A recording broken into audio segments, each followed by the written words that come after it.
آج یہاں پہ جو تقریب ہوئی کانسٹیٹیوشن گولڈن جوبلی کی، اس میں خاص طور پر وہاں سے چیئرمین صاحب میں یہاں پہ آیا تھا تاکہ یہ جو ایک بہت بڑا ایونٹ ہے جمہوری قوتوں کے لیے، جمہوریت پسندوں کے لیے، کہ جو آئین کی مکمل طور پر بحالی اور اس پر عمل کرنے کا جو یہ ایونٹ رکھا گیا، اس میں خاص طور پر شرکت کی۔ اور آپ نے دیکھا کہ ایک طرف وہ لوگ ہیں جو آئین کی عزت کرتے ہیں، پارلیمنٹ کی بالادستی چاہتے ہیں اور پارلیمنٹ کو توقیر چاہتے ہیں، اور دوسری طرف وہ لوگ ہیں جو نہ پارلیمنٹ، نہ آئین، نہ اس کی کسی بھی قسم کا خیال رکھا جاتا ہے، جو پارلیمنٹ کی اس کو ختم کروانے کے لیے، اس کو مزید انتشار بڑھانے کے لیے ہم نے یہ اسٹیپس لیے،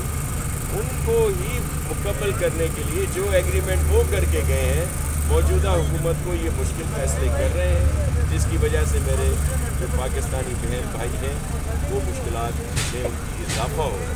لیکن یہ کس وجہ سے ہو رہا ہے؟ یہ پی ٹی آئی کی جو نااہل وفاقی حکومت تھی، اس نے 4 سالہ لگ بھگ دور یہاں پہ گزارا، انہی کی جو تسلسل ہے وہ یہ ہے، اور جو اب ان کے ظاہر ہے ان کے آگے ہے اس کو فیس کرنا ہے۔ اور ابھی خان صاحب نے نیا شوشہ چھوڑا ہے جیل بھرو تحریک کا، تو ہم نے تو پہلے بھی کہا ہے کہ جو سندھ کی جیلیں ہیں ان کے ہم نے نام بھی چینج کر دیے ہیں، اب وہ کریکشنل فیسلٹیز ہیں، اور وہاں پہ یہ آئیں، ان کا خیال بھی رکھا جائے گا اور ان کی اصلاح کر کے ان کو بھیجا جائے گا تاکہ یہ صحیح فیصلے جو ہیں وہ کر سکیں۔ آپ کے کوئی کوشچن حالات ہیں؟ میں نے پہلے بھی کہا کہ اس وقت یہ انپاپولر فیصلے، یہ مشکل فیصلے موجودہ وفاقی حکومت کو پاکستان کے استحکام کے لیے کرنے پڑ رہے ہیں۔ اگر آج وہ شرائط جو پی ٹی آئی کی گورنمنٹ نے ایم او یو سائن کیے تھے، ایگریمنٹ کیے تھے، ان سے اگر انحرافی کرتے ہیں تو اس وقت ہم دنیا میں تنہا رہ جائیں گے اور ہماری مشکلات میں اضافہ ہوگا۔ تو یہ وجہ ہے کہ جو مہنگائی میں اضافہ ہو رہا ہے، جو مجھے لگ رہا ہے کہ ہو سکتا ہے مزید اس میں کچھ عرصے کے لیے مزید اضافہ ہو، لیکن جب یہ تمام جو مراحل ہیں یہ گزر جائیں گے تو پھر انشاءاللہ بہتری آئے گی، اور آئی ایم ایف اور اس کے بعد پوری دنیا ہمیں سپورٹ کرے گی، اس مہنگائی پہ بھی کنٹرول ہوگا، اور بہت ساری فیسلٹیز جو ہیں، برات جو ہیں وہ عوام کے لیے ضرور آئیں گی تاکہ وہ ایک سکھ کا سانس جو ہے۔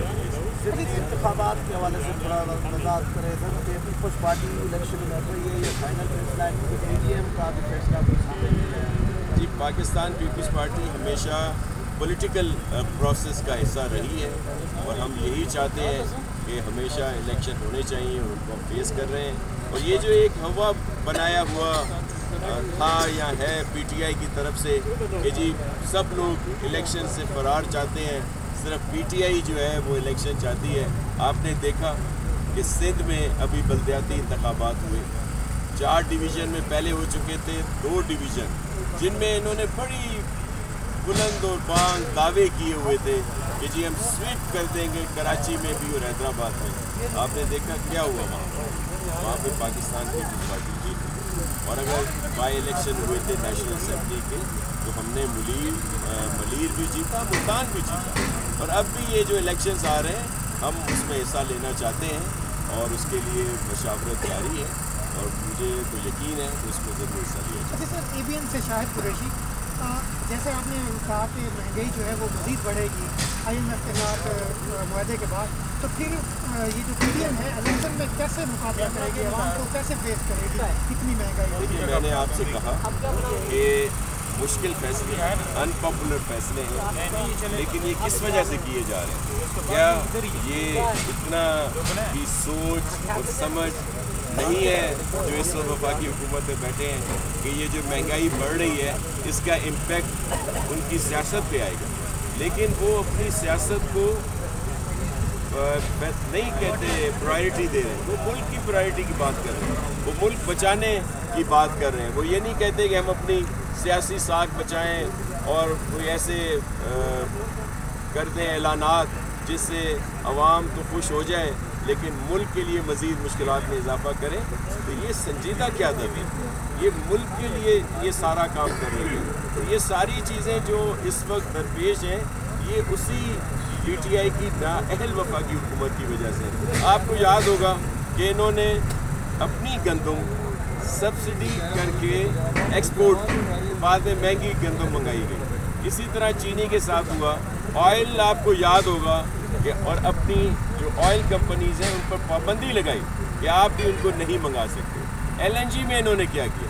جب بہت سستی ایل این جی مل رہی تھی اس وقت انہوں نے سودے نہیں کیے. جب انٹرنیشنلی ان کی مارکیٹ پرائز بہت بڑھی تو تب یہ جا رہے تھے. اور پھر آپ نے دیکھا اسی طرح صرف یہ تو میں نے کچھ آپ کو مثالیں دی ہیں. ہر ایک چیز یہ جو آ کے خان صاحب بڑے دعوے کرتے ہیں آ کے اور پھر نیا نیریٹو آ کے پیش کرتے ہیں کہ جی میں یہ کر دوں گا میں وہ کر دوں گا. وہ بھائی آپ کے پاس 4 سال کے لگ بھگ حکومت رہی. آپ نے کیا کیا؟ آپ نے وہ کروڑوں نوکریاں دیں, وہ گھر آپ نے بنا کے دیے, وہ ڈالروں کی بارش کہاں گئی؟ وہ جو آپ کہتے تھے کہ جی میں بالکل میرٹ کی سیاست کروں گا, کرپشن نہیں ہوگی, وہ پھر فرق ہوگی اور پھر بہت بڑی بڑی داستانیں ہیں, وہ کہاں سے آ گئی؟ اور اب آ کر آپ کیا کریں؟ اور پھر آ کر ہمیشہ ریاست مدینہ کی بات کرتے ہیں. ریاست مدینہ میں بیٹیاں چھپائی نہیں جاتی تھی. ریاست مدینہ میں عدتوں میں نکاح نہیں کیا جاتا تھا. اور پھر اور بھی بہت ساری وہ چیزیں, وہ خرافات جو یہ کرتے رہتے ہیں اور پھر مثالیں جو ہیں ایسی 5 جگہ کی دیتے ہیں. ان کو شرم آنی چاہیے. اور مشکلات میں اضافہ ہوا. آپ نے دیکھا کہ پہلا وزیر اعظم ہے جس کو آئینی طور پر گھر بھیجا گیا ووٹ آف نو کانفیڈنس کے لیے. اب وہ سازشیں کہہ رہا ہے کہ جی پہلے وہ جو بائیڈن سے شروع ہوئی تھی, اب آ کے وہ محسن نقوی صاحب پر رک گئی ہے کہ جی اس سیاست میں محسن نقوی شامل کر. اور اب وہ ہر بات سے اپنی ہر بیانیے سے وہ مکر رہے ہیں. اب کہتے ہیں جی امریکہ نے سازش نہیں کی, یہاں سے امریکہ کو کہا گیا تھا اور تب میرے ساتھ یہ کچھ ہوا ہے. آپ نے دیکھا ہوگا کہ ان کو اپنی حکومت چلانے میں ہمیشہ مقتدر اداروں کی سپورٹ مانگتے رہے. یہ اجلاس پورا کرنے میں, کورم پورا کرنے میں بھی ان کو وہاں سے سپورٹ ملتی گئی. اور پھر بعد میں قصور جو ہے باجوہ صاحب کا یہ ہوا کہ وہ ایپ پولیٹیکل ہو گئے. انہوں نے جو ان کی منشا تھی کہ جی جو نو کانفیڈنس میرے خلاف موو ہوا ہے ان سب کو آپ پکڑ لیں اور اس کو پھر اسی طرح ان کے الائز کو, ان کے دیگر لوگ جو ان سے روٹھے ہوئے تھے ان کو پریشر دیں کہ وہ اس کا حصہ نہ بنے.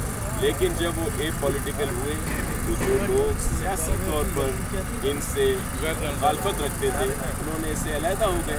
بلکہ آپ نے دیکھا کہ چودھری پرویز الہی صاحب نے تو آخر تک کہا, مونس الہی صاحب نے, کہ جی ہمیں تو باجوہ صاحب نے کہا تھا کہ پنجاب میں آپ ان کے ساتھ جائیں.